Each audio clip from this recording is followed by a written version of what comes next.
ॐ धर्मराज्यस्थापकाय शिवशक्तिस्वरूपिणे आचार्याणं वरिष्ठाय प्रणवानन्दाय ते नमः। शिवावतार महायोगी साक्षात् नीलकण्ठन संशयः गृहाणवन्दनं प्रभु नमस्ते हरगुरवे। ॐ अहैतुकीं प्रेमघनदिव्यमूर्तिम् आचार्यरूपं श्रीप्रणवं नमामि। त्वमेव माता च पिता त्वमेव बन्धुश्च सखा त्वमेव विद्या द्रविणं त्वमेव सर्वं मम देव त्वमेव सर्वं मम देव त्वमेव सर्वं मम देव। শক্তি পুরুষোত্তম কথা ইউটিউব চ্যানেলে আপনাদের সকলকে স্বাগত জানাই। আমরা পিরিয়ডিক্যালি প্রত্যেকটা মন্ত্র ধরে ধরে মার্কণ্ডেয় পুরাণের শ্রী শ্রী চণ্ডী, মার্কণ্ডেয় পুরাণের অন্তর্গত শ্রী শ্রী চণ্ডী চিন্তা কথা পড়ার চেষ্টা করছিলাম। প্রথমেই আপনাদের বলে রাখি যে আপনাদের যদি রেগুলারলি এই এপিসোডগুলো পেতে হয় তাহলে আপনারা অবশ্যই আমাদের চ্যানেলটিকে সাবস্ক্রাইব করবেন এবং বেল আইকনটিকে প্রেস করে রাখবেন। তো সকলকে যথাযোগ্য স্থানে অভিনন্দন জানিয়ে আজকে আমরা দেবী সূক্তের 4 নম্বর মন্ত্রটি পড়ব। দেবী সূক্তের 3 নম্বর মন্ত্র অবধি আমরা আগের সপ্তাহে দেখে ফেলেছিলাম। 3 নম্বর মন্ত্রে বলা হচ্ছিল যে অহং রাষ্ট্রী সঙ্গমনি বসূনাং চিকিতুষী প্রথমা যজ্ঞিয়ানাম তাং মা দেবা ব্যধধু পুরুত্রা ভূরি স্থাত্রাং ভূরিয়া বেশয়ন্তিম। এটি আমরা 3 নম্বর মন্ত্রে পড়েছিলাম।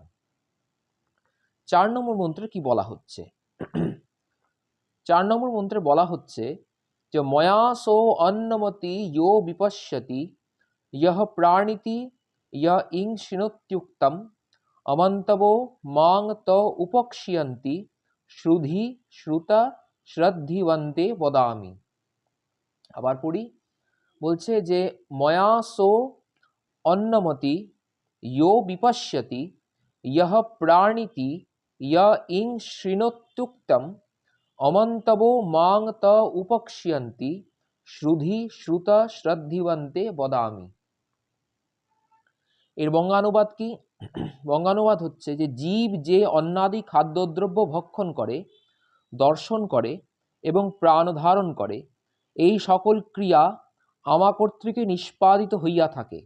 যাহারা আমাকে এইরূপ সর্বকর্মের ভিতর দিয়া দেখে না, বুঝিতে পারে না, তাহারাই সংসারে ক্ষীণতা প্রাপ্ত হয়। হে সৌম্য, তোমায় এই যে সকল তত্ত্ব বলিতেছি ইহা সম্পূর্ণ শ্রদ্ধার সহিত শ্রবণ করো। বলছেন জীব যে অন্নাদি খাদ্যদ্রব্য ভক্ষণ করে, দর্শন করে এবং প্রাণ ধারণ করে, তাহা এই সকল ক্রিয়া আমা কর্তৃকে নিষ্পাদিত হইয়া থাকে। আপনারা তো জানেন যে মহর্ষি অম্ভৃণের কন্যা বাক তিনি নিজেকে নিজের আত্মসাক্ষাৎকারের পরে এটি বলছেন। তো তিনি বলছেন যে জীব যে অন্ন আদি খাদ্যদ্রব্য ভক্ষণ করে, দর্শন করে এবং তা দিয়ে প্রাণ ধারণ করে, এটা হয়ে থাকে আমার শক্তি দিয়ে, আমা কর্তৃকে নিষ্পাদিত হইয়া থাকে। এখানে অন্ন বলতে কি? অন্ন বলতে যা খাই আমরা, আহার্য। অন্ন বলতে আহার্য।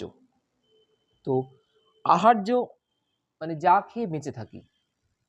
তো যোগশাস্ত্রে যে পঞ্চকোষের কথা বলা হয়, সেই পঞ্চকোষের এই যে বহিরঙ্গ আবরণটা, যে আবরণটা বয়সের সাথে সাথে নষ্ট হয়ে যায় এবং আমরা ছাই করে ফেলি সেটা, তো সেটাকে বলা হয় অন্নময় কোষ। একদম বাইরের আবরণ, ঠিক পেঁয়াজের খোসার মতো। আমি আগেও হয়তো বলেছি কথাটা, ঠিক পেঁয়াজের খোসার মতো, লেয়ার আফটার লেয়ার। তো বাইরের যে একদম আউটার মোস্ট যে লেয়ারটা, তাকে বলা হয় অন্নময় কোষ।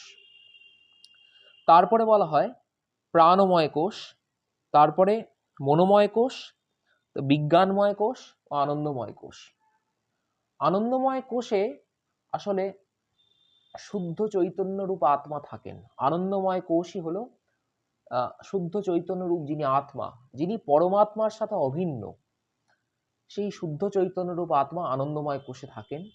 ও শ্রী শ্রী চণ্ডী আমরা যে পড়ছি, এটা আমরা পরবর্তীকালে ডিসকাশনে দেখব।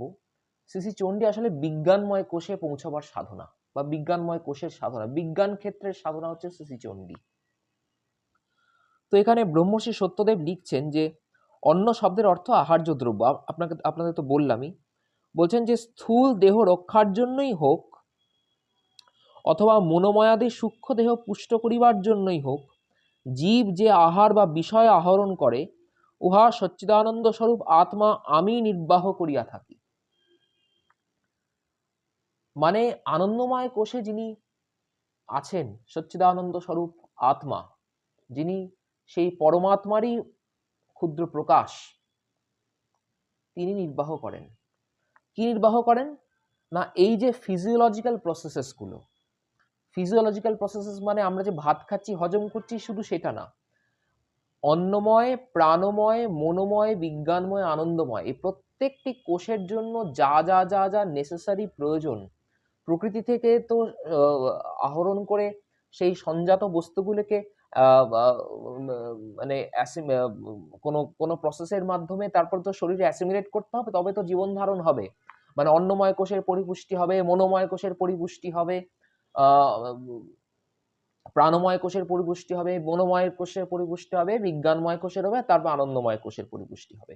এই প্রত্যেকটার মানে আমরা যে ভাত খাচ্ছি, স্বামী বিবেকানন্দ একটি খুব কথা বলতেন যে যে যেরূপ অন্ন খায় তার বুদ্ধি সেরকম হয়।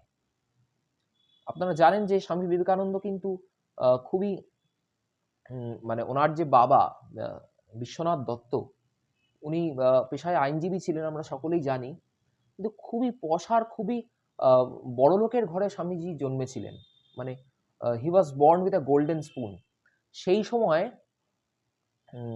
ওনার সেই সময় মানে যদি ভুল না বলে থাকি তাহলে 1863 12 জানুয়ারি, 12ই জানুয়ারি 1863 খ্রিস্টাব্দ, পৌষ সংক্রান্তির দিন স্বামী বিবেকানন্দ পৃথিবীতে আসেন। তো সেই সময় সংসার খরচ, শুধু মুদি সদাইয়ের খরচা ভুবনেশ্বরী দেবীর লাগতো 1000 টাকা। ভাবতে পারছেন যে 1863 সাল, 1863, সেই সময় স্বামী বিবেকানন্দের বাড়িতে মুদি সদাইয়ের খরচার জন্য 1000 টাকা লাগতো। এবং স্বামীজি কোনদিন পোলাও ছাড়া সাদা ভাত আগে দেখেননি, পোলাও খেতেন। তো উনি বলতেন যে যে যেরকম অন্ন খায় তার বুদ্ধি সেরকম হয়, এটা বলতেন, এটা কথা আছে। আপনারা এক্সাক্ট রেফারেন্স বোধহয় স্বামী শিশু সংবাদেই আছে, পেয়ে যাবেন সেখানে। তো বুঝতে পারছেন যে যেরকম অন্ন খায় তার বুদ্ধি সেরকম হয়। মানে যে যে কোয়ালিটির খাবার খাবে, মানে যে খুব ভালো মানে রাজভোগ খেতে হবে তার কথা বলছি না আমি, যে যে কোয়ালিটির খাবার খাবে, শুদ্ধ সাত্ত্বিক খাবার যে খাবে, রাজসিক খাবার যে খাবে, তামসিক খাবার যে খাবে, যে যে কোয়ালিটির খাবার খাবে, তার বুদ্ধি, তার বুদ্ধির বিকাশ, তার চেতনার স্তর সেই পর্যায়ে পৌঁছাবে। কেন না, এই যে আমরা খাদ্য গ্রহণ করছি, এই খাদ্য গ্রহণের মাধ্যমে কিন্তু শরীরের এই যে পঞ্চকোষ, এই পঞ্চকোষের প্রত্যেকটি কম্পোনেন্টই কিন্তু পরিপুষ্ট হচ্ছে, প্রত্যেকটা কম্পোনেন্টের মধ্যেই তার গুণগুলো ঢুকছে। তারপরে হচ্ছে যে বলছেন যে ময়াসো অন্নমত্তি ইয়ো বিপশ্যতি। বিপশ্যতি মানে কি? দর্শন করা, দর্শন করা। তো দর্শন কি? দর্শন কি মানে যে এই যে ফিজিক্যাল দুটো যে চোখ, এই যে দুটো চোখ আমরা দেখছি, এই চোখের দ্বারা দর্শন, বা জ্ঞান চক্ষুতে দর্শন, যাকে থার্ড আই বলা হয়, জ্ঞান চক্ষুতে দর্শন, আমাদের যেটা কারোর খোলেনি। তো ব্রহ্মর্ষি কি বলছেন যে দর্শন করে কি? জ্ঞান নেত্রে কি বহিশ্চক্ষুতে, জীব যে প্রত্যক্ষ করে, এই প্রত্যক্ষ করা রূপ ক্রিয়াটিও আমি কর্তৃক নির্বাহিত হয়। মানে মা জগদম্বা এখানে প্রত্যেকটা কাজ, প্রত্যেকটা কার্যকারণের মধ্যে নিজের যে প্রভুত্ব, সেটাকে এস্টাবলিশ করছেন, বলছেন যে আমি অন্নময়াদি কোষ এগুলোও পরিপুষ্ট করে থাকি, তোমরা যা দেখছো সেই দৃষ্টিশক্তিও আমি, আলো তো আমি, দেখছো না যে সেটাও আমি, অন্ধকারও আমি, সবই আমি। দৃষ্টিশক্তিটাও আমি, শক্তি তো, দৃষ্টিশক্তি আমি।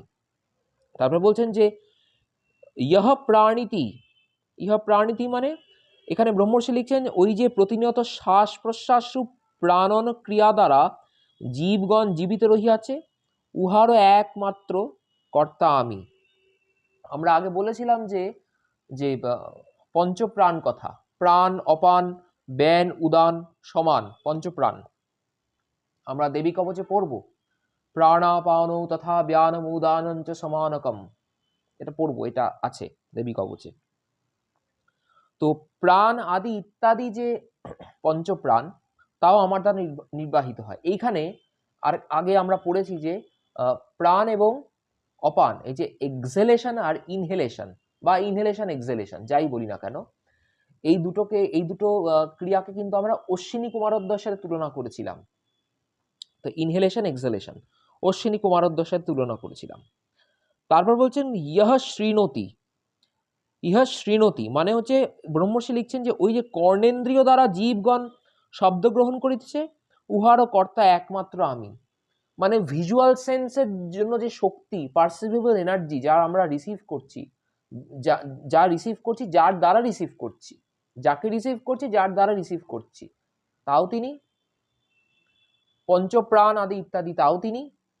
আবার যা শুনছি, ইহা শৃণোতি, ইহা শৃণোতি উক্তম, যা শুনছি কর্ণেন্দ্রিয় দ্বারা যা শুনছি সেটাও আমার শক্তিতেই হচ্ছে।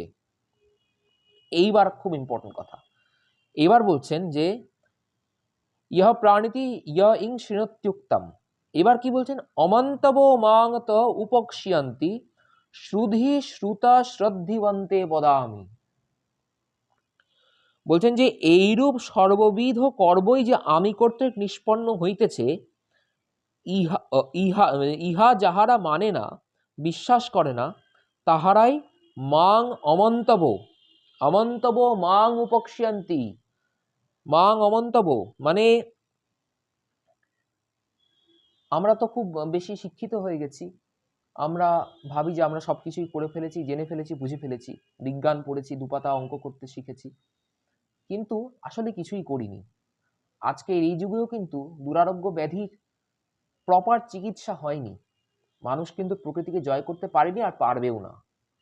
না হলে সৃষ্টি স্থিতি প্রলয়ের সাইকেলটা চলবে না, পারবেও না। কোথাও না কোথাও মানুষকে হার মানতে হবে। আমরা হার মেনেও তো মানি না, অহংকার তো। তো সেই অহংকারের বশবর্তী হয়ে যে বিশ্বাস করছে না যে এগুলো শক্তি দ্বারাই হচ্ছে, দেখা, শোনা, অ্যাসিমিলেট করা, এগুলো যে শক্তি দ্বারাই হচ্ছে, এটা আত্মার শক্তিতেই হচ্ছে, আত্মশক্তিতেই হচ্ছে, আত্মশক্তির ম্যানিফেস্টেশন, তাদের জন্য বলছেন যে মাং অমন্তব। এই যে ব্রহ্মর্ষি সেখানে লিখছেন যে মানুষ দিবারাত্র যে পুরুষকার বলিয়া চিৎকার করে, যে অহংবোধ নিয়া জগতে বেড়ায়, সেই পুরুষটিকে, সেই অহংয়ের স্বরূপ এবং কার্য কি একটু লক্ষ্য করিলে সকলেই বুঝিতে পারে। অথচ যাহারা ইচ্ছা করিয়া বুঝিতে চায় না, তাহারাই আমিকে উপেক্ষা করে, অবমাননা করে। তাই ত উপক্ষ্যন্তে, তাহারাই সংসারে নানারূপে লাঞ্ছিত হইয়া থাকে। অহংকারের বশবর্তী হয়ে সংসারে তারা লাঞ্ছিত হয়ে থাকে। মানে যারা জানে না, যারা মানে না, বিশ্বাস করে না, বা বিশ্বাস করলেও প্রকাশ করে না যে এটা সেই সর্বশক্তিমান পরমাত্মার ম্যানিফেস্টেশন, তার শক্তির দ্বারাই নিষ্পন্ন হচ্ছে, তারা সংসারে উপেক্ষার পাত্র হয়ে থাকে। কথামৃতের একদম শেষে, শ্রী রামকৃষ্ণ কথামৃতের একদম শেষে, যখন ঠাকুর শ্রী রামকৃষ্ণ দেহত্যাগ হয়ে গেছে, দেহত্যাগের দিনই রাত্রিবেলা বোধহয় স্বামীজির সাথে শ্রী মহেন্দ্রনাথ গুপ্তের একটি কনভারসেশন হচ্ছে। সেখানে অহংকারের একটি খুব সুন্দর কথা বলা আছে। অহংকার, অহং মানে আমি, আমিটা কার, এটা তো একটা ইম্পর্টেন্ট ব্যাপার। মানে যে জেনে যাবে যে আমিটা কার, তাহলে তারই অহংকার করা সাজে। অহংকার করা সাজে না, কারণ আমি তো কার আমি জানি না, আমি কোথা থেকে এসেছি, কোথায় যাব, কি জন্য এসেছি, আমার উদ্দেশ্য কি, আমি কিছুই জানি না। আমি খালি এখানে পৃথিবীতে টাকা পয়সা রোজগার করতে এসেছি, ব্যাংক ব্যালেন্স বাড়াতে এসেছি, ভালো ঘর বাড়ি ইত্যাদি থাকতে এসেছি, আমোদ প্রমোদ করতে এসেছি, এবং তার জন্যই লেখাপড়া শিখছি বা ব্যবসা করছি, হোয়াট এভার। কিন্তু এটা কার জন্য করছি, আমি কার? সেটা তো জানি না। তো সেটা না জানলে খুব একটা মিনিংফুল নয় অহংকার করাটা, তো আমরা তাই করে থাকি। তো সেটাকেই প্রকৃত অহংকার বা দেমাক ইত্যাদি বলার কথা। দেমাক বলি না আমরা, আসলে হিন্দি কথা। দেমাক, যে বলে না খুব দেমাক হয়ে গেছে, তো সে হঠাৎ করে খুব বড় লোক হয়েছে, দেমাক হয়ে গেছে, তো সে ভাবছে যে আমি সবকিছু করে ফেলছি, কিন্তু আসলে কিছুই কিছু না, সবই তো তার দ্বারা হচ্ছে। তো সেটা যে মানে না, তার কথা বলা হচ্ছে। সে কি না সংসারে উপেক্ষার পাত্র হয়ে থাকে, লাঞ্ছিত হয়ে থাকে। অমন্তব মাং তো উপক্ষ্যন্তি শ্রুধি শ্রুত শ্রদ্ধিবং তে বদামি, মানে হে শ্রুত, হে সৌম্য, তে বদামি শ্রদ্ধিবং শ্রুধি, তোমায় যে আমি বললাম এটা শ্রদ্ধার সহিত তুমি শ্রবণ করো, তুমি মানো, এটা শ্রদ্ধার সহিত শ্রবণ করো। এই আমিকে অশ্রদ্ধা করো না, তার প্রতি কৃতজ্ঞ হও, তাকে পূজা করো। এখানে ব্রহ্মর্ষি বলছেন উহার মহত্ব দর্শন করো, উহার মহত্ব দর্শন করো। দেখছেন, বলছেন এখানে শেষে ব্রহ্মর্ষি বলছেন যে জীব দেখো, তোমার আহার বিহার প্রভৃতি জাগতিক কার্য, এমনকি অতি ক্ষুদ্র নিঃশ্বাসটি হইতে আরম্ভ করিয়া মোক্ষ লাভ পর্যন্ত প্রত্যেক কর্মের ভিতর দিয়া চৈতন্য রূপে, বোধ রূপে, জ্ঞান রূপে, অনুভূতি রূপে কে প্রকাশিত হইয়া রহিয়াছে। দেখো কোথা হইতে কর্মগুলি ফুটিয়া উঠিতেছে, কোথায় আবার কোথায় লীন হইয়া যাইতেছে। দেখো সর্বকর্মের নিয়ন্তা কে, আর কেহ নয়, তোমার সর্বদা অনুভূত তিনি, তোমার অতি প্রত্যক্ষ তিনি। তাহাকে ছাড়িয়া তুমি মুহূর্তকালও থাকিতে পারো না, তাহাকে দূরে মনে করো, তাই দূরে, নতুবা নিকট হইতে নিকটে তিনি। তিনি তোমার আমি, সর্বেন্দ্রিয়াগম্য অথচ সত্য, শরণ লও তাহার চরণে। খুব খাঁটি কথা ব্রহ্মর্ষি বলছেন, শরণ লও, শরণাগতি শরণাগতি শরণাগতি। তাই তো আপনাদের প্রত্যেককে বলি, শরণাগতি একমাত্র উপায়, না হং তুহু তুহু শরণাগতি শরণাগতি। তাঁর চরণে অকুণ্ঠ শরণাগতি ছাড়া এই সংসার চক্র থেকে মুক্তি পাওয়ার কোনো উপায় নেই। তিনি শরণাগত বৎসল, তিনি নিশ্চয়ই রক্ষা করবেন, তিনি নিশ্চয়ই সন্তানকে কোলে তুলে নেবেন। তাই শেষ করি, শরণাগত দীনার্থ পরিত্রাণ পরায়ণে সর্বস্যার্থী হরে দেবী নারায়ণী নমস্তুতে। জয় নারায়ণী নমস্তুতে, জয় নারায়ণী নমস্তুতে, জয় নারায়ণী নমস্তুতে। জয় গুরু, জয় গুরু, জয় গুরু। আগামী এপিসোডে আবার আপনাদের সাথে দেখা করব, আপনারা আমাদের সাথে থাকবেন। জয় গুরু, জয় গুরু।